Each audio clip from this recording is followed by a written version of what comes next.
నమస్తే. నేను మీ సతీష్. టీడీపీ నిర్వహించిన మహానాడు కార్యక్రమం పైన, అలాగే చంద్రబాబు నాయుడు, నారా లోకేష్ పై పేర్ని నాని చేసిన వ్యాఖ్యలు ప్రస్తుతం ఏపీ రాజకీయ వర్గాల్లో దుమారం రేపుతా ఉన్నాయి. అదే సమయంలో అసలు రాజకీయాల సంబంధం లేని, అందులోనూ చిన్నపిల్లాడైన లోకేష్ కుమారుడు దేవాంశ్ పేరు తీసుకొచ్చి బహిరంగ సభల్లో రాజకీయ వేదికలపైన విమర్శలు చేయడం ఎలా చూడాలి? ఇదే అంశం మనతో చర్చించేందుకు సీనియర్ జర్నలిస్ట్ డివిఎస్ గారు ఉన్నారు. సార్ నమస్తే. నమస్తే. సార్, ముఖ్యంగా రాజకీయాలు హుందాగా ఉండాలి అని 1-10 సార్లు ఈ మధ్యకాలం ఊదరగొడుతున్న వైసీపీ నాయకులే మళ్ళీ పేర్ని నాని లాంటి వాళ్ళు చేస్తున్న వ్యాఖ్యలు ఎలా చూడాలంటే, హైబ్రిడ్ విధానంలో మహానాడు నిర్వహించాము, అది కూడా ఏంటి, ఏదో యుద్ధము ఆ నేపథ్యంలో ప్రధాని ఇచ్చినటువంటి పిలుపు, దాంతో హైబ్రిడ్ విధానంలో నిర్వహించారు. దాన్ని హైబ్రిడ్ వంకాయ చూసాం, హైబ్రిడ్ బెండకాయ చూసాం, కానీ ఈ హైబ్రిడ్ మహానాడు ఏంటో మాకు అర్థం కాలేదు అంటూ పేర్ని నాని మాట్లాడడం. అదే సమయంలో తెలుగుదేశం పార్టీ ఇప్పుడు చంద్రబాబు నాయుడుని వదిలేసింది, లోకేష్ని ఎత్తుకుని లోకేష్ భజన చేస్తుంది, చంద్రబాబు నాయుడు ముఖ్యమంత్రిగా దిగిపోయి లోకేష్ ముఖ్యమంత్రి అయిపోవాలి అంటూ ఒక బృందం భజన మొదలుపెట్టింది అని చెప్పటం, అలాగే దేవాంశ్ పేరు తీసుకొచ్చి పేర్ని నాని చేసిన వ్యాఖ్యలు ఎలా చూడాలి సార్? అంటే ఫ్యూచర్, భవిష్యత్తు తలుచుకుంటే భయం. ఇక తను కానీ తన కొడుకు కానీ ఇక భవిష్యత్తులో ఎమ్మెల్యేలు కాలేం, మాకు ఇక రాజకీయ సమాధి. ఇప్పుడు పేర్ని కృష్ణమూర్తి దగ్గర నుంచి మరి పేర్ని వెంకటరామయ్య లేకపోతే కిట్టు ఇప్పటిదాకా వచ్చింది, ఇక మచిలీపట్నంలో ఇంకా గెలిచే పరిస్థితి లేదు అనేటటువంటి దుస్థితి దాపురించింది. దానికి కారకుడు జగన్మోహన్ రెడ్డి. ఆయన్నేం అనలేక ఫ్రస్ట్రేషన్ ఇటు తిరుగుతోందా? ఇప్పుడు మహానాడు 2 రోజుల్లో 25 లక్షల మంది కనెక్ట్ అయ్యారు.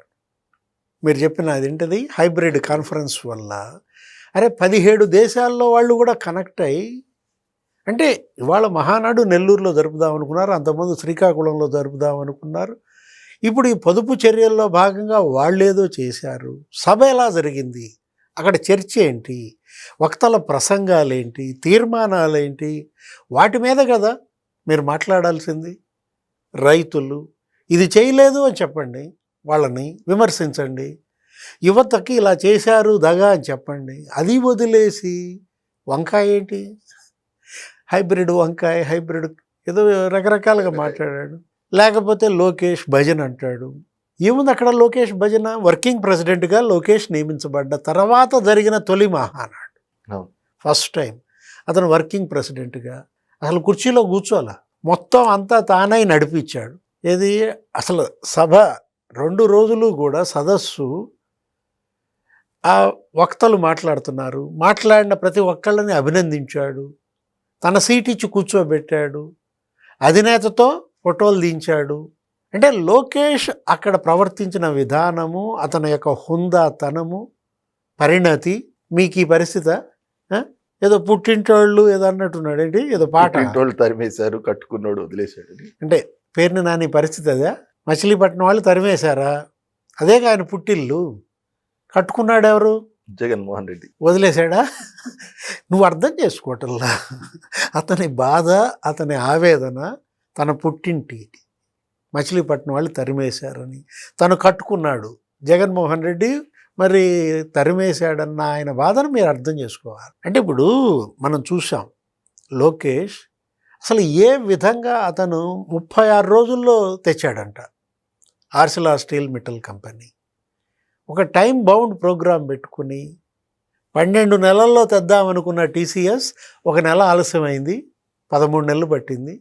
కాగ్నిజెంట్లో 1 నెల తగ్గించాలి అని 11 నెలల్లో కాగ్నిజెంట్ తెచ్చాడు. సత్యనాదేళ్లతో భేటీ, సుందర్ పిచాయితో భేటీ, వాళ్ళ ఆఫీసులకు వెళ్ళాడు, వాళ్ళతో కలిశాడు. ఇక్కడికి బ్రహ్మాండంగా కంపెనీలు తెస్తున్నాడు, గూగుల్, మైక్రోసాఫ్ట్, లేకపోతే అక్కడ ఏంటది అసెంబ్లింగ్ యూనిట్, జెట్ ఫైటర్ యుద్ధ విమానాల తయారీ, పుట్టపర్తి. అంటే ఇవాళ అసలు బ్రహ్మాండంగా Andhra Pradesh future takes wings. AP future takes wing అనగానే వీళ్ళకేంటి వింగ్స్ తెగిపోయాయా? వైసీపీ రెక్కలు తెగిన పక్షిలాగా కనపడుతుంది, గిల గిల కొట్టుకుంటుంది. అంటే ఆంధ్రప్రదేశ్ ఫ్యూచర్కి రెక్కలు వచ్చినాయి అయ్యా, మీ రెక్కలు మీరే నరుక్కున్నారు. జగన్మోహన్ రెడ్డి నరికేశాడు, తన రెక్కలు తనే నరుక్కున్న జగన్మోహన్ రెడ్డి వాళ్ళ అటు కుడి రెక్క షర్మిల, ఎడమ భుజం విజయమ్మ. ఎవరు, ఎందుకు మీరు వాళ్ళిద్దరూ కోల్పోయింది? చంద్రబాబు దానికి కారణం?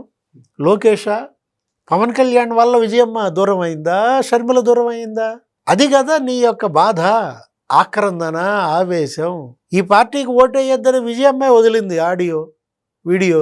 కన్నీళ్లతో కొంగు సాజు అడిగింది షర్మిల ఈ పార్టీకి ఓటేయొద్దని. అది ఎందుకని తెలుసుకోలేకపోతున్నావు? నువ్వు చంద్రబాబు మీద పడి ఏడిస్తే, లోకేష్ మీద పడి ఏడిస్తే, ఇక మధ్యలో దేవాంశని పట్టుకొచ్చారా? పసిపిల్లాడు, చిన్న బిడ్డ. అతను ఏదో చెస్ ఛాంపియన్ అనుకుంటా, బ్రహ్మాండంగా చెస్ ఆడుతున్నట్టున్నాడు. అనేక ఇయ్యో వచ్చినట్టున్నాయి, ఏంటి అవార్డులు రివార్డులు, అసలు మనం చూసాం. ఏదో ఒక యూట్యూబ్ ఛానల్ ఏదో పెట్టినట్టున్నాడు. ఏంటది, దాని పేరు డైనో డీట్సా? అంటే అది చూసి మీకు కడుపు మంట. దేవాంష్కి అసలు ఏమన్నా సంబంధం ఉందా? పసిబిడ్డ. ఇప్పుడు దేవాంష్ ఆయన ఎవరో తెలుగుదేశం మరి నాయకుడు మాట్లాడుతూ మహానాడులో కళ్ళజోడు తీసేస్తే ఎన్టీఆర్ లాగా ఉన్నాడనో ఏదో అన్నట్టున్నాడు. అది అతని అభిమానం. ఏది ఇప్పుడు ఆనందసాగర్ ఏదో మాట్లాడినట్టున్నాడు, మోక ఆనందసాగర్. ఆ మాట ఇక ఇతను గిలగిల కొట్టుకుంటున్నాడా? ఇప్పుడు నీ కొడుకు ఎవరి పోలిక? లేకపోతే నువ్వెవరి పోలిక?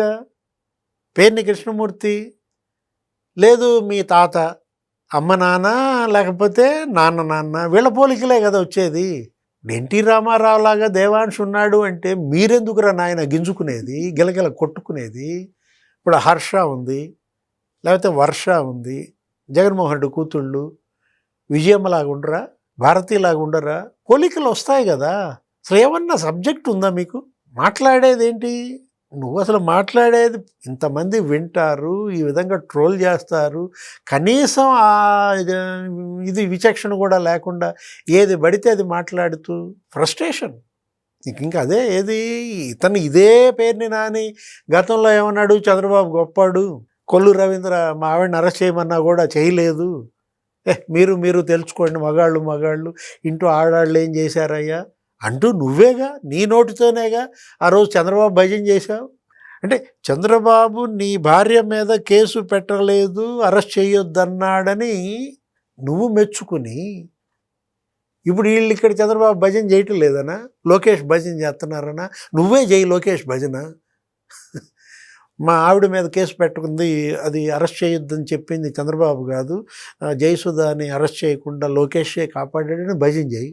ఇప్పుడు కొల్లు రవీంద్ర నువ్వు మీ ఇద్దరు తెలుసుకోండి అక్కడ పంచాయతీ ఏదో మచిలీపట్నం పంచాయతీ, అదేదో అంటాడు, ఏందో పాట, ఏది జయము అనేదో పాట పాడతాడు. Bad, very tragedy. పేరుని నాని అసలు పాపం 4-5 సార్లు ఎమ్మెల్యేకి గెలిచాడు. మీ నాన్న, నువ్వు, మాజీ మంత్రులు, చివరికి ఈ పరిస్థితి. Thank you. నమస్తే.